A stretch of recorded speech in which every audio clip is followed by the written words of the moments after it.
नमस्कार दोस्तों, मैं संजय कुमार जीके संजय कुमार चैनल में एक बार फिर से आपका स्वागत करता हूं। अभी कल ही एक और नई खबर आई है कोरोना को लेकर कि जो अपना 3 मई तक लॉकडाउन था वो अब बढ़कर 17 मई हो गया। इट मीन्स अब अपनी जो रीट की एग्जाम है ये तो फिक्स है कि 2 अगस्त को नहीं होगी। 2 अगस्त को नहीं होगी। क्यों नहीं होगी? कारण ये है, यदि 17 तारीख के बाद 18 तारीख को भी नोटिफिकेशन जारी करती है गवर्नमेंट, तो 18 से देखो 18 मई, 18 जून, 18 जुलाई और 18 अगस्त, यानी देखो 3 मंथ्स का अपन को टाइम मिलेगा। जैसे ही नोटिफिकेशन जारी किया जाएगा उसके लगभग 3 महीने बाद अपनी एग्जाम होगी, यानी 3 महीने का जो समय है वो तैयारी के लिए मिलेगा। 3 महीने का समय अगर मिलता है तो 18 अगस्त तक अपन को समय मिलेगा, परंतु अपनी जो डेट है वो 2 अगस्त डाल रखी है। अब आप अनुमान लगा सकते हो कि 2 अगस्त से पोस्टपोन्ड होकर वो एग्जाम और आगे बढ़नी है। तो इसलिए इस चीज को माइंड नहीं करना है, आपको ध्यान रखना है कि जैसे ही नोटिफिकेशन जारी होगा लगभग 3 महीने का आपको समय मिलेगा, परंतु पढ़ाई पर आप विशेष ध्यान रखें। दूसरा कि 3 मई तक जो लॉकडाउन था, आपको पता है आज वो 17 मई हो गया है। 17 मई क्यों हो गया है? कारण ये है कि लोग बाग अभी भी इसको नेग्लेक्ट कर रहे हैं, इग्नोर कर रहे हैं, इस पर विशेष रूप से ध्यान नहीं दे रहे हैं। अगर विशेष रूप से इस पर ध्यान दे तो ये जल्दी ही समाप्त हो जाए, और समाप्त होने के बाद जल्दी ही ये लॉकडाउन भी खुल जाएगा। लेकिन बढ़ाने का कारण ये है कि लोग बाग इस चीज को सीरियसली न लेकर मजाक के रूप में ले रहे हैं। दूसरा, आप लोग हैं, कुछ लोग ऐसे भी हैं, 5 उंगली बराबर नहीं होती, कुछ लोग ऐसे भी हैं जो घरों में सुरक्षित बैठे हुए हैं। वो अपने परिवारजनों को, अपनी फैमिली को पूर्ण रूप से इसके बारे में इंस्ट्रक्टेड कर रही है।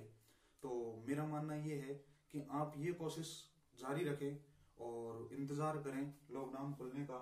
दूसरा, जो बाहर घूम रहे हैं आवारा जानवरों की तरह, उनसे विशेष अनुरोध है कि अपनी ये जो जानवरों की हरकत है उसको कंट्रोल करें और घर पर सुरक्षित रहें, क्योंकि आप एक इंसान को नुकसान होने के बाद इसका अनेकों इंसान पर गहरा नुकसान पहुंच सकता है और बहुत ज्यादा तकलीफ होगी।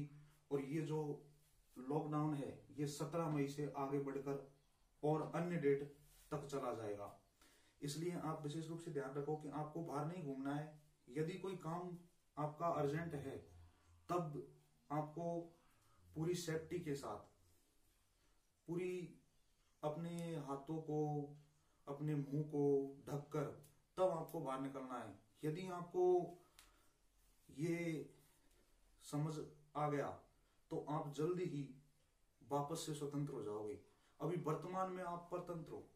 आपको पता है कि जब रावण की सभा चल रही थी और रावण की सभा में श्री राम भगवान ने अंगद को संदेश लेकर भिजवाया था कि आप रावण से कहकर आओ कि राम भगवान जो है वो अपनी सेना को लेकर पहुंच चुके हैं और जल्द ही वो आक्रमण करेंगे। तब अंगद से कहा गया कि ये तुच्छ वानर हमारा कुछ नहीं बिगाड़ सकते। तो उन्होंने उसको चैलेंज दिया कि हे रावण, मैं अपना एक पैर आपकी सभा में रख देता हूं। यदि आपके सभा में जितने भी धनुर्धर है, जितने भी महायोद्धा है, अगर इसको हटा भी देंगे तो मेरे स्वामी की तरफ से मैं ये वचन देता हूं कि मेरे स्वामी अपनी सेना को लेकर वापस चले जाएंगे। तब उन्होंने अपना पैर ऐसे जमा दिया था सभा में कि सारे महायोद्धा जो थे, कहते हैं जहां तक रावण भी उस पैर को हटाने में प्रयास असफल रहे उसके। इसलिए आपको ध्यान रखना है कि इसी तरह अपने आप को जमा लेना है घरों में, बिल्कुल बाहर नहीं निकलना है, ऐसे जमा लेना है। क्योंकि जैसे ही आप बाहर निकलोगे तो रावण राक्षस रूपी ये कोरोना जो है ये आपको नुकसान पहुंचाएगा। और अगर इसकी चपेट में आप आ गए तो आपको पता है कि ना आपको घर वालों से मिलने दिया जाएगा, ना आपको किसी और अन्य रिश्तेदार से मिलने दिया जाएगा। बस अगर आप ठीक हो गए तो वापस घर आ जाओगे, अदरवाइज आप शमशान को जाओगे। तो इस का विशेष रूप से आपको ध्यान रखना है। और एग्जाम के बारे में अगर बात करें तो पढ़ाई को जारी रखना है, पढ़ाई को बिल्कुल नहीं छोड़ना है। नोट्स भी आपको लगभग बनाते रहना है, ये आपसे मेरा विशेष अनुरोध है। दूसरा, लोगों को इसके लिए आप जागरूक करते रहें कि किस प्रकार से अपन को जोर देना है सुरक्षा पर।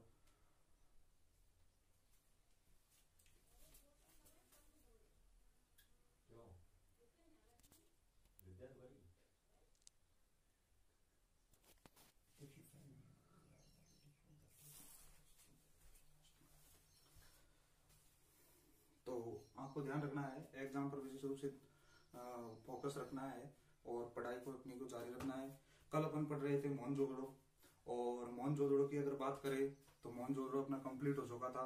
आज उसी सभ्यता को आगे लेते हुए और अपन पढ़ने वाले हैं एक दूसरा स्थान, जो कह सकते हैं वैसे पहले सबसे पहले खोजा गया स्थान था, लेकिन जो दूसरा स्थान था वो कौन सा था?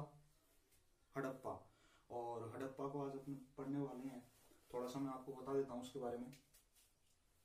सबसे पहले अगर बात करें तो कल मैंने आपको बताया था, और जितनी भी मेरी वीडियो है उन वीडियो में मैं लगभग साथ में ही आपको रिवाइज करवाता रहता हूँ। तो सबसे पहले आपको विशेष रूप से ये ध्यान रखना है कि आपको इसको लाइक करना है, शेयर करना है, सब्सक्राइब करना है और आगे बढ़ाना है। दूसरा, जो मैं आपको यहाँ वीडियो के जरिए टॉपिक पढ़ा रहा हूँ उसके जो नोट्स मिलेंगे वो मेरे टेलीग्राम चैनल पर मिलेंगे, और उस पर आपको ध्यान रखना है। सबसे पहले प्ले स्टोर पर जाओगे, प्ले स्टोर पर आप जाओगे मोबाइल में, वहां पर आप जाते ही टेलीग्राम डालकर और उसको सर्च करोगे। सर्च करने के बाद जिस प्रकार से व्हाट्सएप यूज किया करते हैं उसी तरीके से इसको यूज करते हैं। आपको ये डाउनलोड करना है, करने के बाद इसको स्टार्ट करना है। इसमें अपने नंबर डालने हैं, नाम डालना है, फोटो डालना है और इसको आगे बढ़ाकर इसको स्टार्ट करना है। जैसे ही आप इसको स्टार्ट करोगे व्हाट्सएप की तरह सारे कॉन्टेक्ट नंबर इसमें आ जाएंगे। उसी में ही एक सर्च का ऑप्शन आएगा, उस सर्च के ऑप्शन में आपको लिखना है संजय कुमार विदाउट स्पेस। फिर यहां पर आपको स्पेस देना है और आगे लिखना है जीके चैनल। ये जैसे ही आप सर्च करोगे आपको मेरा चैनल मिल जाएगा और उसको ज्वाइन करना है। ज्वाइन करने के बाद उसमें इस टॉपिक से रिलेटेड सारे नोट्स पीडीएफ में मिलेंगे, वहां से आप उसको डाउनलोड करना है, करके आपको स्टडी अपनी जारी रखनी है। ठीक है मित्रों, आगे देखते हैं। हड़प्पा की बात करें, हड़प्पा की अगर बात करें तो ये जो हड़प्पा है, हड़प्पा सबसे पहले खोजा गया स्थान है। आपको पता है कि हड़प्पा जब खोजा गया था तो दो शहर थे, उनके मध्य रेलवे लाइन बिछाई जा रही थी, कराची और लाहौर। ठीक है, बिछाई जा रही थी, लेकिन आपसे पूछेगा कि किसकी देखरेख में ये कार्य प्रारंभ किया गया, तो आपको ध्यान रखना है ब्रंटन बंधु। कौन सा बंधु? ब्रंटन बंधु। ब्रंटन बंधु जो है, ब्रंटन बंधु की देखरेख में, ये ब्रंटन ब्रदर्स है, यानी दो भाई थे, उनको ब्रंटन बंधु कहा जाता है। तो इनकी देखरेख में इसके मध्य क्या बिछाई जा रही थी? रेलवे लाइन बिछाई जा रही थी। अच्छा, इसके बाद अगर बात की जाए, ब्रंटन बंधु जो है, ब्रंटन बंधु ने कराची और लाहौर के मध्य क्या किया? रेलवे लाइन का कार्य की देखरेख की।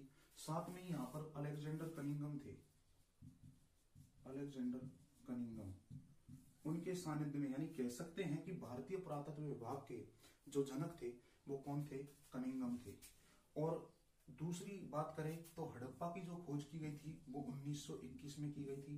1921 में जो इसकी खोज का श्रेय जाता है, सबसे पहले आपको मैं 3 नाम बताऊंगा, तीनों में से एक नाम आपको याद रखना ही रखना है, लेकिन यदि हो सकता है आपको ऑप्शन में उन तीनों में से और कोई नाम मिल जाए तो उसका आपको विशेष रूप से ध्यान रखना है।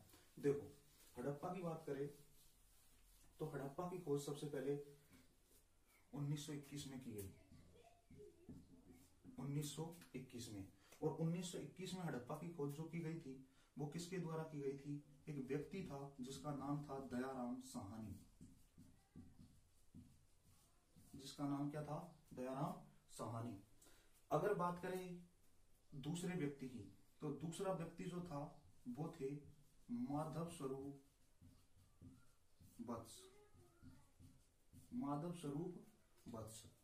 तीसरा जो व्यक्ति था वो तीसरा व्यक्ति जो था वो तीसरा व्यक्ति कौन था? वो थे मार्टिमर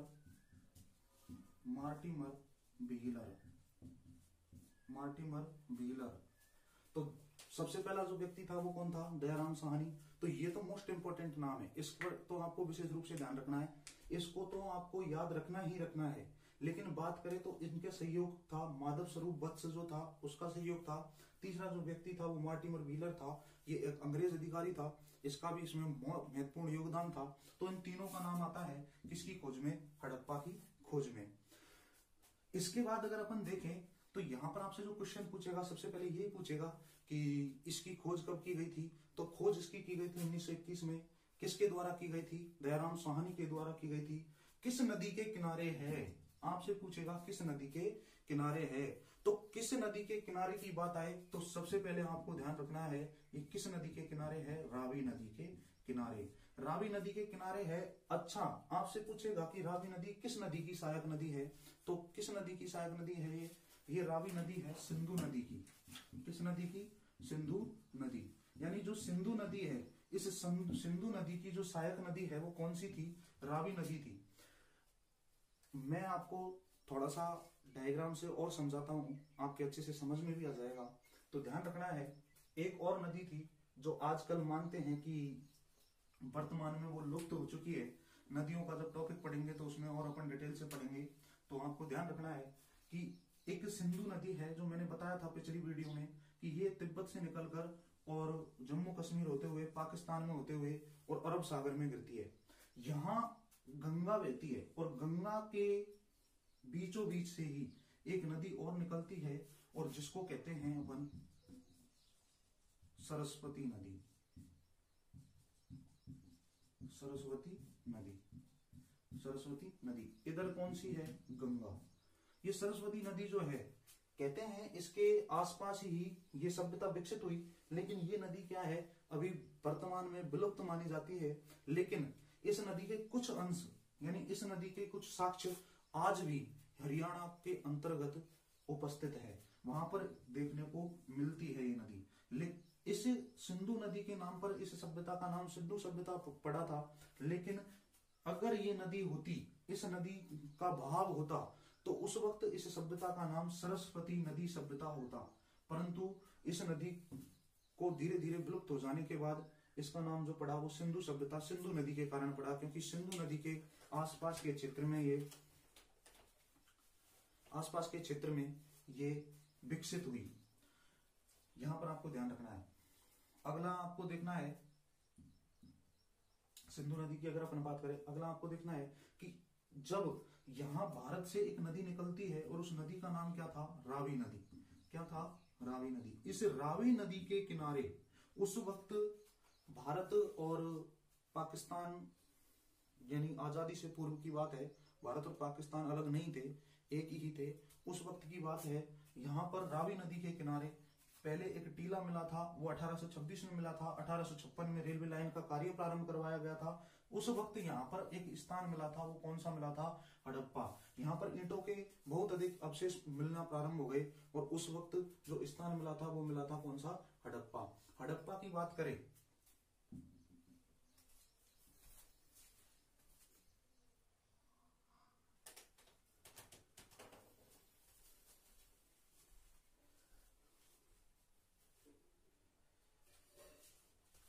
आगे बढ़ते हैं मित्रों। तो आपको ध्यान रखना है कि जो नदी की मैं बातें कर रहा था, गंगा नदी है, गंगा नदी के बाद सिंधु नदी निकलती है, तिब्बत से निकलती है और ये पाकिस्तान में होते हुए कहां पर गिरती है? अरब सागर में गिरती है। और सरस्वती नदी है, लेकिन वर्तमान में वो क्या है? विलुप्त है और विलुप्त होने के कारण उसका नाम नहीं लिया जाता। तो ध्यान रखना है। तो जो हड़प्पा सभ्यता है वो कहाँ पर विकसित हुई थी, किस नदी के किनारे विकसित हुई है, वो हुई है रावी नदी के किनारे। किस नदी के किनारे, रावी नदी के किनारे विकसित हुई है। अच्छा, यहाँ पर जो नगरों के अवशेष मिले हैं, वो नगरों के अवशेष इस प्रकार मिले हैं दो भागों में। यहाँ पर जो नगरों के अवशेष मिले हैं कितने भागों में मिले हैं, दो भागों में मिले हैं। दो भागों की अगर बात करें तो देखो, इधर वाला जो भाग है वो पूर्वी और इधर वाला है वो पश्चिमी। ऐसे तो कहते हैं यहाँ पर नगर जो थे ये ऊंचे थे, पश्चिमी दिशा में जो नगर थे वो ऊंचे थे और पूर्वी दिशा में वो नीचे थे। इससे क्या अनुमान लगाया जा सकता है, इससे अनुमान लगाया जा सकता है, हो सकता है यहाँ वर्ग विभाजन हो, यहाँ पर हो सकता है राजा महाराजा रहते हो सकता है यहाँ पर अधिक पैसे वाले लोग रहते हो, यहाँ पर कमजोर जनता रहती हो, यहाँ पर छोटे लोग रहा करते हो, कमजोर वर्ग के लोग रहा करते हो। इस प्रकार वर्ग विभाजन था। तो ध्यान रखना है कि जो पश्चिमी था, तो पश्चिमी जो नगर थे उनको कहते हैं दुर्ग टीला, और जो पूर्वी है उनको कहा जाता था नगर टीला। उनको क्या कहा जाता था, नगर टीला कहा जाता था। तो मित्रों ध्यान रखना है, सबसे पहले 1921 खोज की गई, दयाराम साहनी, माधव स्वरूप वत्स, मार्टिमर व्हीलर, तीनों के तीनों इसमें सम्मिलित रूप से योगदान रत रहे थे। किस नदी के किनारे, रावी नदी के किनारे। किस प्रकार से नगर मिले, पूर्वी और पश्चिमी। यहां तक की बात समझ में आई के, चलो अब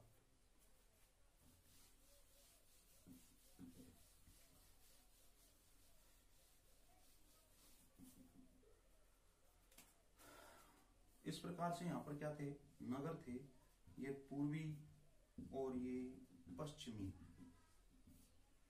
ठीक है, अब देखो इन्हें तो कहा जाता था दुर्ग टीला, इन्हें कहा जाता था नगर टीला, यानी वर्ग विभाजन था।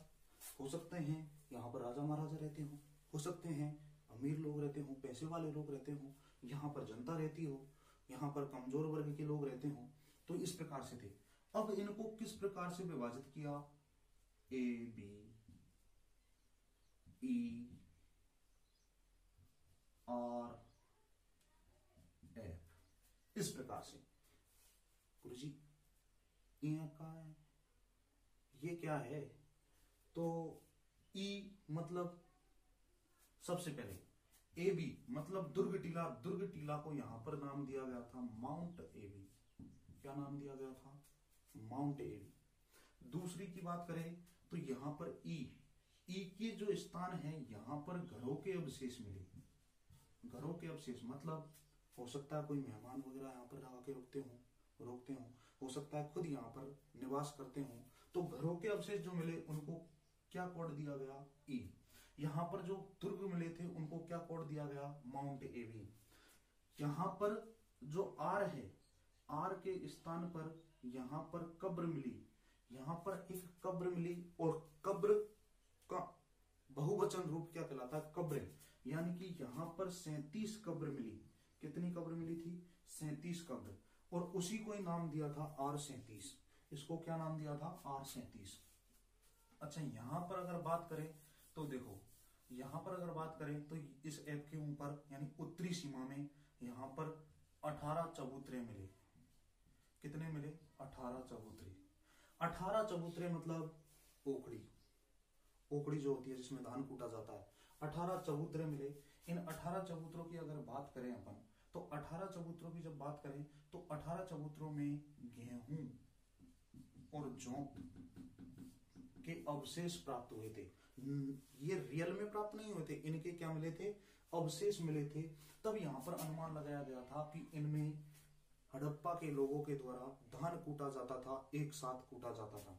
18 लोगों के द्वारा एक साथ धान कूटा जाता था। तो इनको क्या नाम कोड दिया गया, एफ कोड दिया गया। इस उत्तर दिशा में यहां पर 6-6 के जोड़े में इस प्रकार से छह के जोड़े में घरों के अवशेष मिले। और इसकी एक मुख्य खासियत ये थी कि जो घर थे, इन घरों के जो दरवाजे थे वो पीछे की तरफ थे। किस नदी के तरफ? रावी नदी की तरफ। किस नदी की तरफ? रावी नदी की तरफ थे। अब देखो मित्रों, सबसे पहले मैंने बताया आपको हड़प्पा की खोज कब हुई? 1921 में। फिर मैंने बताया किसके द्वारा? दयाराम साहनी के द्वारा। माधव स्वरूप वत्स का साथ था, मार्टिमर व्हीलर का भी साथ था। किस नदी के किनारे मिला था? रावी नदी के किनारे मिला था। किस नदी की सहायक नदी थी? सिंधु नदी की सहायक नदी थी। अब आपको ध्यान रखना है, यहाँ पर नगरों के अवशेष दो भागों में मिले, पूर्वी और पश्चिमी। यहाँ पर एक अपवाद मिलता है ऐसे सभ्यता के अंतर्गत, और अपवाद ये मिलता है कि ऐसा कौन सा नगर मिला, ऐसी कौन सा स्थान मिला जहां नगरों के अवशेष तीन भागों में मिले। ऐसा कौन सा स्थान मिला जहां पर नगरों के अवशेष तीन भागों में मिले?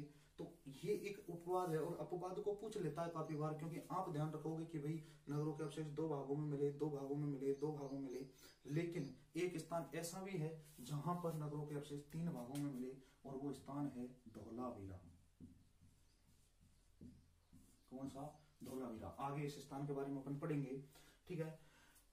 दूसरा आपको ध्यान रखना है, यहाँ पर जो घर मिलते थे, एक अपवाद यहाँ भी है, यहाँ पर जो घर मिलते थे वो घर जो थे उनके जो दरवाजे थे, खिड़कियां थी, वो किस तरफ खुली हुई थी? पीछे की तरफ। आज अपन मुख्य रूप से देखा जाए तो अपने घर के जो दरवाजे हैं, खिड़कियां हैं, वो अपन सामने की तरफ खुलते हैं, लेकिन पहले जो दरवाजे और खिड़कियां थी वो पीछे की तरफ खुला करती थी, ठीक है। लेकिन ऐसे पूछ लेगा कि इस सभ्यता के अंतर्गत ऐसा कौन सा स्थान है जहां पर घरों के दरवाजे सड़क की ओर खोले गए या खुलते मिले, उनके अवशेष, खुले हुए अवशेष मिले। तो वो स्थान कौन सा है? वो स्थान है लोथल। कौन सा स्थान है? लोथल। और लोथल कहां पर है? गुजरात। इसके बारे में भी अपन पढ़ेंगे। तो दो अपवाद मैंने बताए थे। दो अपवाद क्या थे? कि किस स्थान से नगरों के जो अवशेष है तीन भागों में मिले। पहला तो वो कौन सा है? धौलावीरा।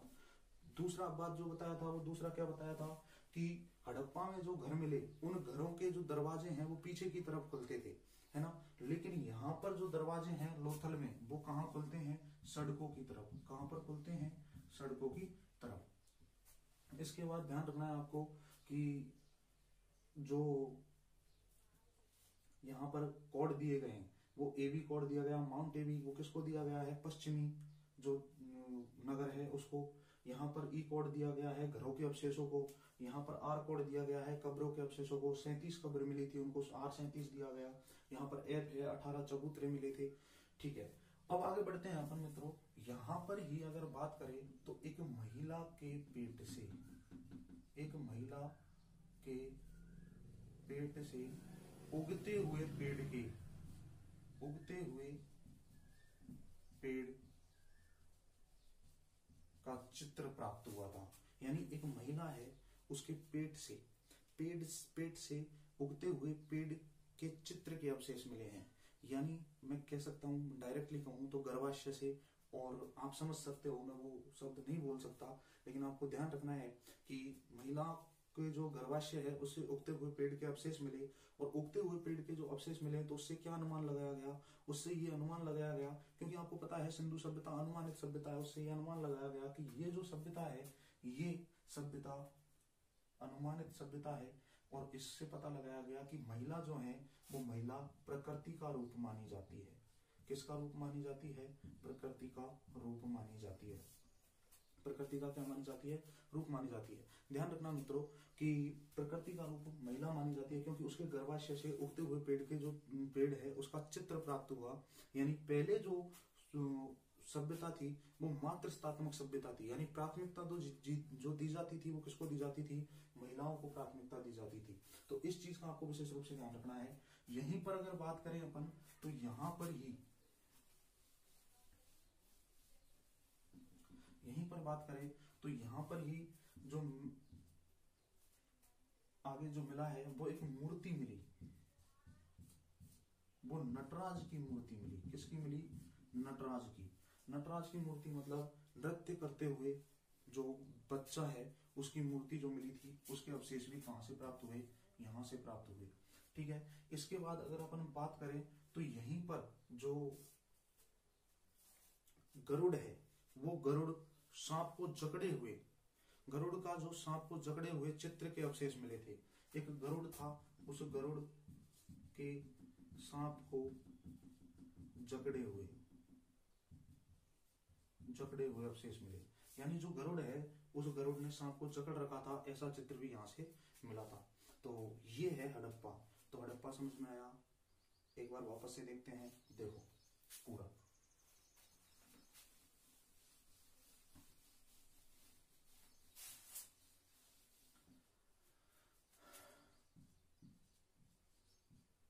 हड़प्पा 1921 में इसकी क्या हुई थी खोज, किसके द्वारा की गई थी? दयाराम साहनी, माधव स्वरूप वत्स और मार्टिमर व्हीलर। इसके बाद अगर बात करें अपन तो किस नदी के किनारे था? ये रावी नदी के किनारे प्राप्त हुआ। किस नदी के किनारे? रावी नदी के किनारे प्राप्त हुआ। यहीं पर जो घर हैं, नगर हैं, उन नगरों के अवशेष मिले थे दो भागों में, एक पूर्वी और एक पश्चिम में। इसको नाम दिया गया माउंट एबी। यहाँ पर ई को नाम दिया गया, ई कोड दिया गया घरों के अवशेषों को। यहाँ पर एफ, यहाँ पर जो 18 चबूतरे मिले थे उनको नाम दिया गया। यहाँ पर आर 37 कब्रें मिली थी, उनको नाम दिया गया। यहाँ पर इसके उत्तर में ही 6 घरों के जो अवशेष मिले थे, पंक्तियों में 6 घरों के जो अवशेष मिले थे, उनके जो दरवाजे थे वो पीछे की ओर खुलते थे। उसके अवशेष भी कहाँ से प्राप्त होते हैं? हड़प्पा से प्राप्त होते हैं। यहीं पर टॉयलेटों के अवशेष प्राप्त हुए। बात करें तो यहीं पर एक महिला के पेट से उगते हुए पेड़ के चित्र प्राप्त हुए। ठीक है, यहीं पर अगर बात करें अपन तो गरुड़ के द्वारा जकड़े हुए सांप के अवशेष प्राप्त हुए। ठीक है ना? तो ये था अपना हड़प्पा। आज तक की वीडियो यहाँ समाप्त करते हैं। नेक्स्ट वीडियो में मैं आपको लेकर आऊंगा अगला जो स्थान है चंद्रों पे। ये 3 स्थान अपन को 1 बाय 1 पढ़ने थे। कौन कौन से? हड़प्पा, मोहनजोदड़ो और चंद्रों। इनको अलग अलग पढ़ेंगे। फिर अपन एक सारणी के जरिए पूरे स्थानों को एक साथ समझ लेंगे, जिससे अपना ये टॉपिक कंप्लीट हो जाएगा और आगे अपन वैदिक सभ्यता को स्टार्ट करेंगे। और मित्रों, एक बार फिर से मेरा कहना है आपसे कि आप घरों में रहें, सुरक्षित रहें और अपने परिवारजनों को समझाते रहें, क्योंकि ये जो बीमारी है, हमारी कोई मजबूरी नहीं थी कि हम यहाँ पर आपको वीडियो ऑनलाइन करें, आपको पढ़ाएं। मजबूरी यही थी कि हम बचें और आपको भी बचाएं। अगर हम आपको कोचिंग में बुलाते, कोचिंग में जबरदस्ती आपको पढ़ाते, तो उसका नुकसान आपको भी होता और हमको भी होता। गवर्नमेंट ने इसी चीज को देखते हुए लॉकडाउन जारी किया है, और लॉकडाउन आपको पता है दर बदर अब बढ़ता जा रहा है। क्यों बढ़ता जा रहा है? उसका कारण ये है कि अपने जो देश के लोग हैं, वो लोग इस बात को नहीं समझ पा रहे हैं, इस बीमारी के बारे में इसको मनन में नहीं ले रहे हैं, इसको सीरियसली नहीं ले रहे हैं। इसलिए मित्रों, मेरा कहना यही है, जितने भी लोग आपके कांटेक्ट में है, जितने भी आपके व्हाट्सएप पे है, फेसबुक पे है, आपके चाहे इंस्टाग्राम पे है, कहीं भी आपके कांटेक्ट में है, सोशल मीडिया के जरिए, चाहे अपन के डायरेक्ट कांटेक्ट में है, तो उनको इस बात को समझाएं और इस वीडियो को अधिक से अधिक शेयर करें, लाइक करें और सब्सक्राइब करके रखें। और जो बेल आइकन है, उस बेल आइकन को अवश्य दबाएं। क्यों? क्योंकि जब भी मैं कोई नई वीडियो डालूंगा, आपको तुरंत उसका वीडियो मिल जाएगा। यदि आप बेल आइकन नहीं दबाओगे तो आपको उसका वीडियो नहीं मिलेगा। तो आपसे विशेष अनुरोध है मित्रों कि आप जरूर सब्सक्राइब करें, लाइक करें और शेयर करें। नमस्कार दोस्तों।